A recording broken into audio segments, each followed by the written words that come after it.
కారణమైనటువంటి వాళ్ళందరినీ ఇన్వెస్ట్ చేయమని చెప్తున్నాం.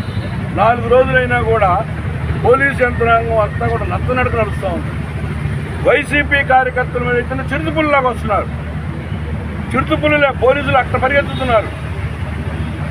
తెలుగుదేశం వాళ్ళ మీదకి ఏమన్నా మేము కేసులు పెడితే నత్తకంటే ఇంకా ఏమన్నా నిదానమైనటువంటి ఉంటే అట్లా జరుగుతుంది ఇన్వెస్టిగేషన్. అందుకని స్థానిక శాసనసభ్యులైనటువంటి దూలిపాల్ నరేంద్ర గారి పాత్ర మాకు అనుమానం ఉంది. So is the clear instructions, inversions of his instructions ఆయన మనసులో ఉన్నది వీడు చేశారు. అందుకని ఇది మెన్స్ ఈజ్ బిహైండ్ అనేటువంటి భావన మా పార్టీలో, మా పార్టీ కార్యకర్తలు, ఆ గ్రామంలో ఉన్న ప్రజలందరూ కూడా ఏకకంఠంతో చెప్తా ఉన్నారు.